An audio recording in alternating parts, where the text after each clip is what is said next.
अस्सलामुअलैकुम। सबसे पहले तमाम सामाइन का मारखोर सीरीज को पसंद करने का बेहद शुक्रिया। इसे लाइक, शेयर और कमेंट्स करने पर हम आपके शुक्रगुजार हैं। आप सुन रहे हैं हमारी मिनी सीरीज, सिलसिला है मिशन मारखोर का।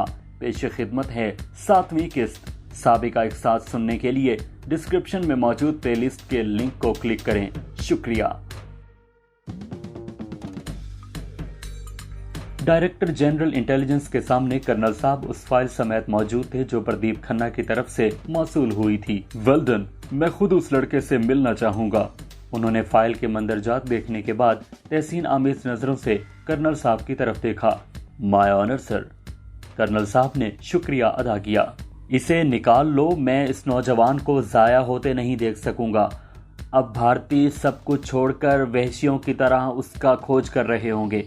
डीजी साहब के लहजे में तशवीश झलक रही थी। वो तो नहीं चाहेगा सर, लेकिन ये जरूरी हो गया है।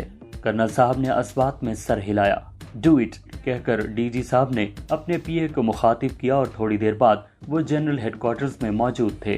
Wonderful, well done. आला फौजी क़यादत के हर जिम्मेदार ने फाइल देखने के बाद बेसाख्ता प्रदीप खन्ना के लिए दादो तहसीन के डोंगरे बरसाए। भारत का ऑपरेशन ट्राइडेंट इनके सामने धरा था। इस मंसूबे के मुताबिक भारत की 15वीं कोर ने स्कर्दू और गिलगित बल्तिस्तान पर हमला करना था। इस हमले में कोर का 3रा, 19वां और 28वां डिवीजन शामिल था, जिसे बतौर खास 6ठे माउंटेन डिवीजन की भी मदद हासिल होगी। भारतीयों के जंगी जुनून ने शायद इन्हें पागल कर दिया था। तारीख में इससे पहले 70 सालों में सिर्फ इस नौयत की एक जंग इटली बमुकाबला ऑस्ट्रिया, हंगरी और जर्मनी में लड़ी गई थी। जब पहली जंग अजीम में इटालियन अल्प्स को हासिल करने के लिए तीनों ममालिक ने मिलकर हमला किया था। इस लड़ाई में 9.25 लाख अफराद लुकमाए अजल बन गए। शायद मुहिमजू जनरल सुंदर जी अब हिमालय के शुमाल मशरिकी बुलंदियों पर, जो दुनिया का दुश्वार तरीन इलाका था, अपने 4 डिवीजन फौज के साथ हमला करके तारीख में अपना नाम हमेशा के लिए महफूज करवाना चाहते थे। इस तबाहकुन और खतरनाक मंसूबे के मुताबिक गौरिस से गिलगित पर 19 डिवीजन के 268 ब्रिगेड ने हमला करना था।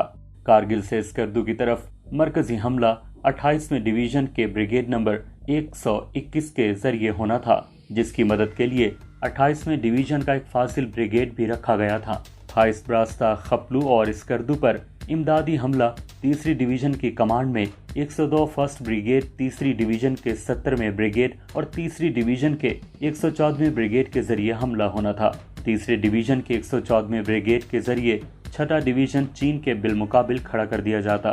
रिजर्व को 6ठे, 9वें और 28वें डिवीजन से एक एक ब्रिगेड दिया जाता। भारतीय फौजी मंसूबा बंदी के मुताबिक 6ठा डिवीजन आमतौर पर यूपी के शहर बरेली से चीन के हमले की सूरत में यूपी के शुमाल मशरिकी इलाके का दिफा करने के लिए मख्तस है। पाकिस्तान की तरफ से मुतवक्के हमले की सूरत में ये डिवीजन पंजाब और कश्मीर की सरहद पर मौजूद पठानकोट शहर का दिफा करता है। भारतीयों ने अपने 6ठे डिवीजन को पठानकोट और जम्मू से निकालकर लैया में डिप्लॉय करना शुरू कर दिया था और जामपुर का हवाई अड्डा इस डिवीजन की मुंतकिली के लिए मखसूस हो चुका था।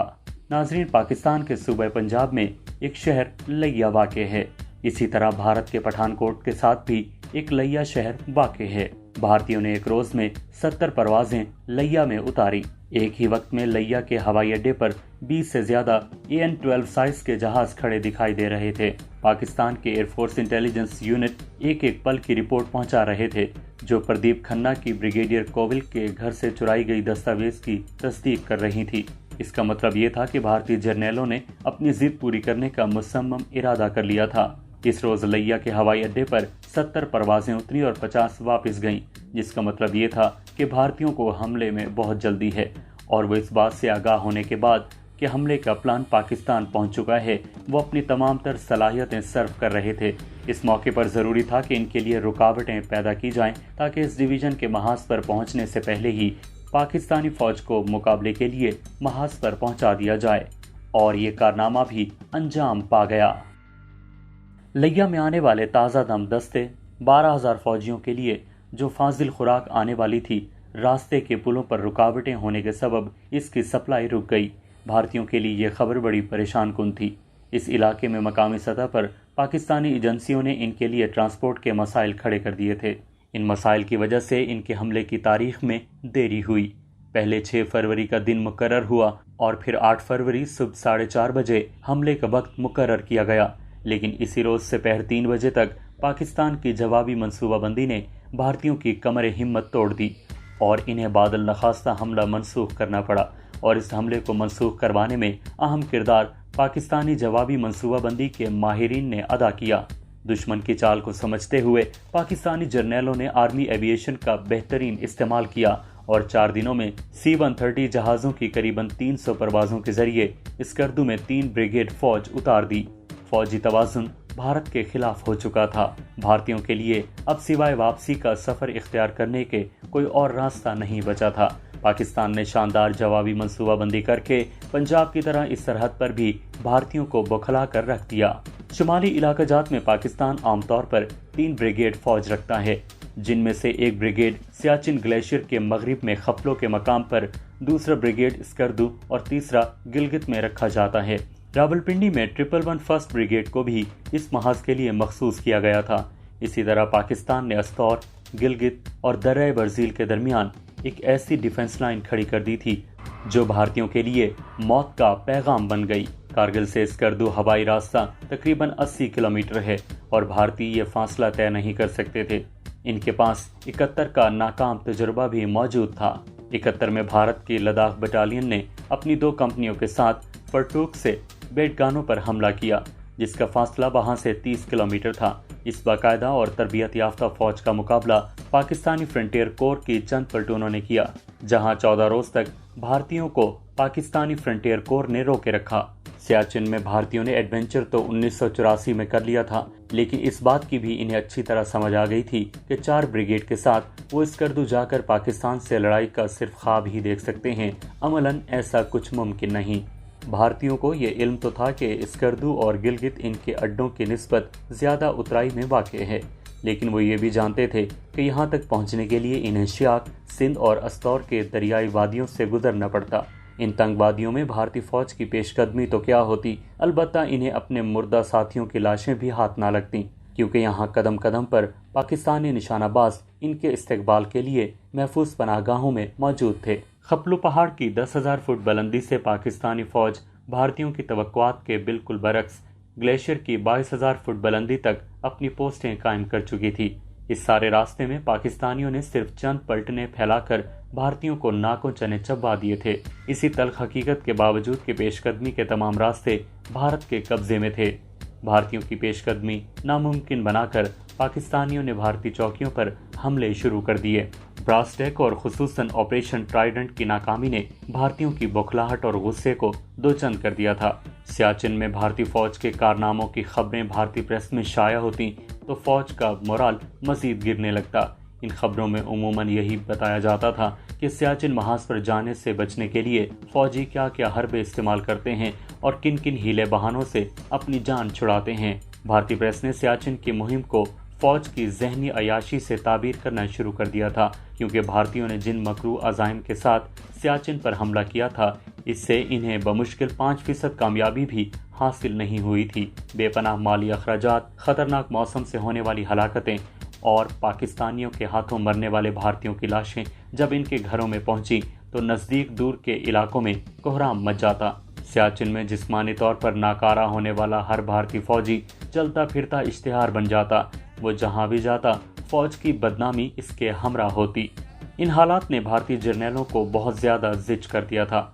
ऑपरेशन ट्राइडेंट की नाकामी ने भारतीय जवानों की रही सही कमरे हिम्मत भी तोड़ दी थी और वो ये सोचने पर मजबूर हो गए थे कि इनके अफसरों ने इन्हें हमेशा के लिए बर्फ की अंधी कब्र में उतार दिया है, जहां से बाहर का कोई रास्ता मौजूद नहीं। बिलाफुनला सेक्टर में मौजूद कायद ओपी ने भारतीयों को परेशान कर रख दिया था। वो इस पोस्ट के कयाम से बिल्कुल गैर महफूज होकर रह गए थे। अब भारतीय रात को सफर करते हुए डरने लगे थे। 30 अप्रैल 1987 को फर्स्ट कमांड बटालियन की शाहीन कंपनी ने कमाल कंपनी से कायद पोस्ट और कायद ओपी का चार्ज संभाला। उस वक्त नाइक यूनुस और 2 जवान कायद ओपी पर और 1 ऑफिसर और 1 जेसीओ और 8 जवान कायद पोस्ट पर मौजूद थे। शाहीन कंपनी के चार्ज लेने के 3 दिन बाद अचानक मौसम के तेवर खतरनाक हद तक बदल गए। 100 किलोमीटर फी घंटे की हवाएं चलने लगीं, जिसके बाद शदीद बर्फबारी शुरू हो गई। इस बर्फबारी में कायद ओपी पर नस्ब इग्लो जिसकी ऊंचाई करीबन 6 फुट थी, बर्फ में धंस गया। नाइक यूनुस जो इग्लो में मौजूद थे, बर्फ के अंदर इग्लो समेत धंस गए। इनके साथ ही भारतीयों ने कायद पोस्ट पर गोलाबारी शुरू कर दी, जिससे कायद पोस्ट पर मौजूद जवानों के लिए कायद ओपी तक कुमक पहुंचाना नामुमकिन होकर रह गया था। नाइक यूनुस शेर दिल कमांडर थे, उन्होंने हिम्मत हारना नहीं सीखा था। उन्होंने अपने हवास बहाल रखे, जबकि इनके साथ मौजूद दोनों कमांडोज जवानों ने इस तबाहकुन और जानलेवा मौसम में इन्हें बर्फ से निकालने के लिए अपनी जिद्दोजहद जारी रखी। इन्हें अपनी जानों पर खेलते खेलते 48 घंटे गुजर गए थे। इन 48 घंटों में नाइक यूनुस और इसके साथियों ने आंख नहीं झपकी थी। नाइक यूनुस जानते थे कि अगर इन्हें नींद आ गई तो फिर इनकी आंखें कभी नहीं खुल पाएंगी। वो इग्लो के अंदर से अपने साथियों और पोस्ट वालों को अपनी जिंदगी की इत्तला देते रहते। 2 रोज बर्फबारी का शदीद तूफान जारी रहा।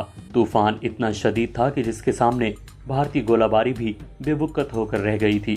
2 रोज बाद जब मौसम की कहनाकियां कुछ मांद पड़ी तो पोस्ट से ओपी तक पहुंचने की कोई सूरत दिखाई दी तो नायब सूबेदार अता मोहम्मद और इनके 4 जवानों को इस मिशन के साथ ऊपर भेजा गया कि वो इग्लू को बाहर निकालें और नाइक यूनुस को बचाने के लिए हर मुमकिन कोशिशें करें। नायब सूबेदार अता मोहम्मद और इनके साथी रस्सों के जरिए जब ओपी तक पहुंचे तो वहां मौजूद दोनों कमांडोज जो बाहर बर्फबारी में 48 घंटे से जिंदगी और मौत का मार्का लड़ रहे थे, अपने साथी नाइक यूनुस को बचाने के लिए सरगर्म अमल थे। इनकी जुर्रत और जांबाजी ने नायब सूबेदार अता मोहम्मद और इनके साथियों का हौसला दोचंद कर दिया। इन्होंने सबसे पहले जवानों को तिब्बी इमदाद दी, जिसके बाद वो अपने काम में जुट गए। नायब सूबेदार अता मोहम्मद ने बिलाखिर मौत को पिछाड़ दिया और एक नाकाबिले यकीन जिद्दोजहद के बाद अपनी जान पर खेलते हुए बिलाखिर उन्होंने इग्लू को बाहर निकाल लिया और इसके साथ ही गुज़श्ता 50 घंटों से इसमें फंसे नाइक मोहम्मद यूनुस की जान बचा ली। नाइक सूबेदार अता मोहम्मद का ये कारनामा नाकाबिले फरामोश था, लेकिन कुदरत अभी इनसे एक और बड़ा कारनामा अंजाम दिलाने जा रही थी। अल्लाह ताला ने इन्हें एक अजीम तरीन मनसब के लिए मुंतखब कर लिया था। 2 मई 1987 को ईद उल अजहा के दिन जब पाकिस्तान के दरोबाम में सुन्नत इब्राहिमी अलैहिस्सलाम की अदायगी हो रही थी और अल्लाह के रास्ते में लाखों जानवर ज़िबा किए जा रहे थे, उसी रोज कायद ओपी पर कुछ सरफरोश अपनी जानों का नजराना भी अल्लाह के हुजूर पेश करने जा रहे थे। भारतीयों ने ये जाना कि शायद आज ईद की वजह से पाकिस्तानी जांबाज गाफिल हो गए होंगे और वो इस गफलत का फायदा उठा लेंगे, लेकिन अल्लाह के ये पुरस्रार बंदे हरदम तैयार थे। भारतीयों ने अलसुब ओपी पर बेतहाशा गोलाबारी शुरू कर दी। जाने वो कितने दिनों से यहाँ फूंकने के लिए असलाह और गोला बारूद जमा कर रहे थे। ओपी पर इस वक्त एक जेसीओ और 4 जवान मौजूद थे। भारतीय गोलाबारी इन्होंने अपने सर मोर्चों में देकर बर्दाश्त की, क्योंकि वो इसका कुछ नहीं बिगाड़ सकते थे। दुश्मन के चलाए एयरब्रस्ट इनके सरों के ऊपर फटकर कयामत का समा पैदा कर रहे थे। जवान जख्मी थे, लेकिन अपने इन छोटे हथियारों से वो अनदेखे दुश्मन का कुछ नहीं बिगाड़ सकते थे। सिर्फ अपने तोपखाने से दुश्मन पर गोलाबारी करवा सकते थे। ये फरीजा उन्होंने बड़े एहसन तरीके से अंजाम दिया। 4 घंटे की अंधाधुंध गोलाबारी के बाद जब दुश्मन ने यकीन कर लिया कि मज़ामत दम तोड़ चुकी है, तो इसने पैदल दस्तों के साथ यलगार शुरू कर दी। इस दौरान शदीद गोलाबारी से 2 जवान जामे शहादत नोश कर चुके थे और जेसीओ के साथ सिर्फ 2 जवान बाकी रह गए थे। तीनों जियाले डट गए। उन्होंने दुश्मन को ताक ताक कर निशाना बनाया। दुश्मन बांध बांध कर हमले करता और पसवाई इख्तियार करता रहा। सारी रात यह खेल जारी रहा। अलसुब दुश्मन ने खामोशी इख्तियार कर ली। कायद ओबी से 300 गज के फासले पर इसके 10 जवानों की लाशें इसके हमले का मुंह चिढ़ा रही थीं। भारतीय हमला पसपा हो गया था, लेकिन दुश्मन के वायरलेस पैगामों से अंदाजा हो रहा था कि इसने हर कीमत पर इस मर्तबा कायद ओपी का कब्जा लेने का फैसला कर लिया है।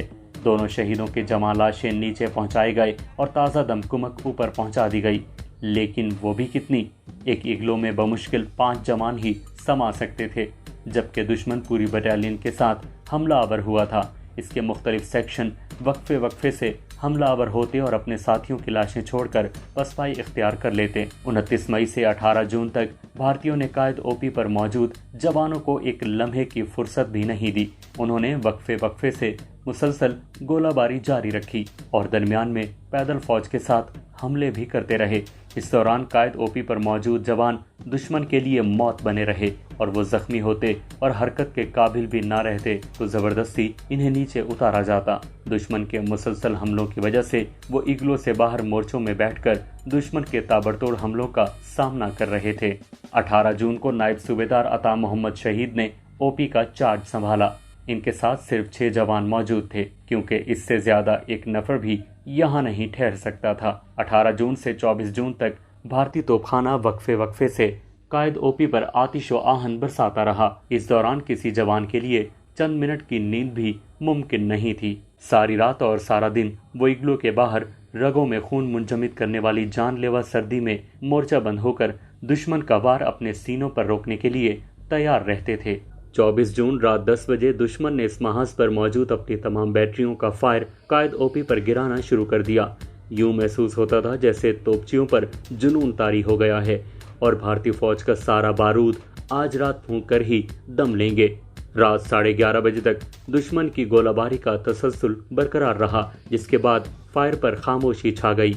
लेकिन ये खामोशी जिस तूफान का पेश खैमा थी, इसका अंदाजा पाकिस्तानी शेर दिल जांबाजों को खूब था। मौसम साफ था, बर्फ के तवील सिलसिले पर चांद की किरणें पूरी आबोताब से रक्सां थीं और दूर का मंजर साफ दिखाई दे रहा था। सिपाही जुल्फिकार अली, जो उस वक्त संतरी ड्यूटी कर रहे थे, ने अपने बाएं जानिब देखा तो इन्हें करीबन 300 गज दूर कुछ मशकूक साए दिखाई दिए।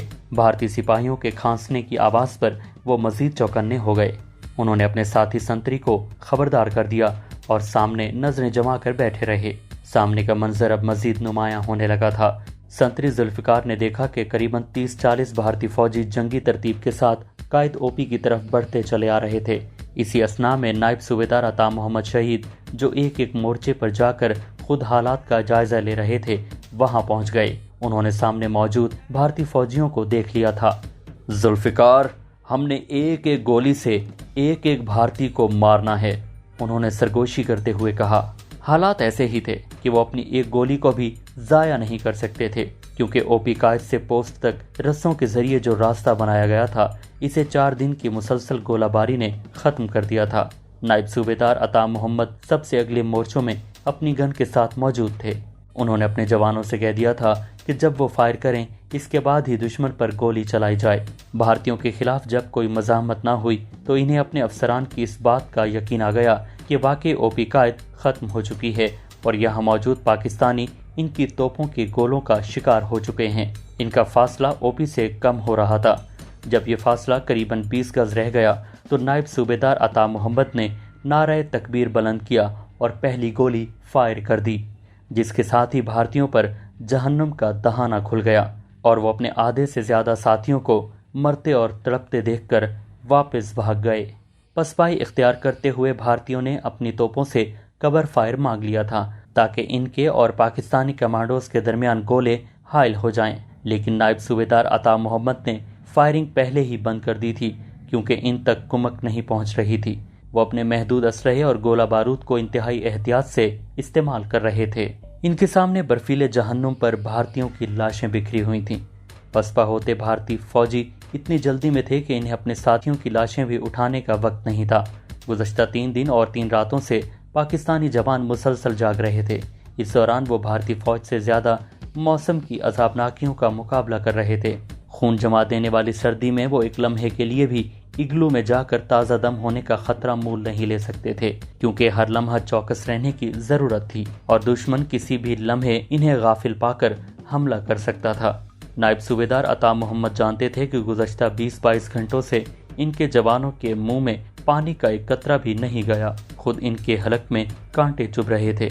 वो जवानों के लिए कमांडर ही नहीं, इनके लिए एक शफीक भाई और बाप का दर्जा रखते थे। उन्हें अपना नहीं, इनका एहसास था और वो इनके मुतालिक बहुत ज़्यादा फिक्रमंद थे। इन्होंने किसी तरह एक स्टोव पर बर्फ़ पिघलाकर इसमें एनर्जाइल घोला और अपने एक एक जवान तक पहुंचकर इसे अपना हलक तर करने का मौका दिया। इनके खुश्क हलक में एनर्जाइल मिले पानी का एक एक कतरा आबे हयात बनकर मैदे में उतर रहा था। सबसे आखिर में उन्होंने बच जाने वाले 2-3 घूंट अपने हलक में उंडेल लिए। रात गुजर गई। दिन के मंजर में भारतीयों की जहन्नुम वासिल लाशें इनके अलावा अब भारतीयों को भी नजर आने लगी थी और इनका गुस्सा भी इनके हिसाब से बढ़ने लगा था। सुबह ढलते ही भारतीयों ने फिर गोलाबारी शुरू कर दी। वो इतना बारूद फूंकने के बाद शायद हैरान रह जाते थे कि अभी तक कायद ओपी पर पाकिस्तानी जिंदा मौजूद हैं। 1.5 घंटा कयामत ढाते गुजर गया। गोलाबारी थम गई। कमांडोज ने मोर्चों से सर बाहर निकाल लिए। अब वो दुश्मन के मुतवक्के पैदल हमले के मुंतजिर थे। जल्द ही उनकी उम्मीदें पूरी होने लगीं। भारतीय ताज़ा नफरी के साथ हमलावर हो रहे थे। इस मर्तबा इनकी तरफ बढ़ने वाले भारतीय फौजी अंधाधुंध गोलियां भी बरसा रहे थे, लेकिन नायब सूबेदार अता मोहम्मद तन कर खड़ा था। इसने अपने साथियों को ललकारते हुए कहा, ये जबराल्टर का किला है, दुश्मन इसकी फसीलों से सर फोड़ता फोड़ता मर जाएगा। खबरदार, जीते जी दुश्मन को यहाँ काबिज न होने देना। हमने आखिरी सांस तक इस ओपी का दिफा करना है। इनकी जबान से निकला एक एक लफ्ज पाकिस्तानी शेरदिल कमांडोज के दिलों पर नक्श हो रहा था। जब भी लड़ाई में वक्फा आता तो वो अपने जवानों को कुरानी आयात सुनाने लगते। पाकिस्तानी जवानों की मुसलसल बेदारी के 72 घंटे मुकम्मल हो चुके थे, लेकिन वो मुस्तैद थे, वो तैयार थे। दुश्मन को एक लम्हे के लिए इन्होंने अपनी किसी कमजोरी का एहसास होने नहीं दिया था। दुश्मन का ये हमला भी पसपा हो गया। 8-10 लाशें छोड़कर वो फिर अपने बंकरों में दुबक कर बैठ गया। अपनी खिफत मिटाने के लिए दुश्मन ने फिर गोलाबारी शुरू कर दी, लेकिन इनके गोले फौलादी सीने वाले कमांडोज का कुछ नहीं बिगाड़ सकते थे, क्योंकि उन्होंने अपने मोर्चे चट्टानों के पीछे इस तरह बनाए थे कि दुश्मन से काफी हद तक महफूज थे। 12 बजे दिन दुश्मन ने दूसरा हमला किया। इस मर्तबा भी इसका वही हशर हुआ जो पहले हुआ था। नायब सूबेदार अता मोहम्मद ने अपने तोपखाने से भारतीय पैदल दस्तों के सरों पर आग बरसाई और वो एक एक करके जहन्नुम वासिल होते गए। इस मर्तबा दुश्मन का नुकसान पहले दोनों हमलों से ज्यादा हुआ था। एक मर्तबा फिर वो 15 लाशें छोड़कर वापस भाग गए। नायब सूबेदार अता मोहम्मद को अपने वायरलेस सेट पर भारतीय अफसरों की गालियां साफ सुनाई दे रही थीं। वो उन्हें बार बार गैरत दिलाकर आगे बढ़ने के लिए तैयार करते, लेकिन आगे बढ़ना इनके बस में नहीं था जब तक यहाँ एक भी कमांडो जिंदा मौजूद था। दुश्मन की बेपनाह गोलियों के जवाब में पाकिस्तानी जियालों ने न सिर्फ निशाने में आने पर इन पर फायरिंग करते, बल्कि हर हमले का मुस्बत नताइज भी हासिल कर रहे थे। इस मर्तबा दुश्मन वापस नहीं भागा। अपने अफसरान की गालियां खाने के बाद वो नजदीकी चट्टानों के पीछे छुपकर फायरिंग करने लगा। नाजरीन, यहाँ इख्तिताम होता है जोकरनामा की मिनी सीरीज मिशन मारखोर की 7वीं किस्त का। हमारे चैनल को सब्सक्राइब कीजिए, लाइक कीजिए, शेयर कीजिए और कमेंट्स कीजिए, ताकि हमें पता चले कि हम अपना काम कैसे कर रहे हैं। अपना बेहद ख्याल रखिएगा। अल्लाह निगहबान। पाकिस्तान जिंदाबाद।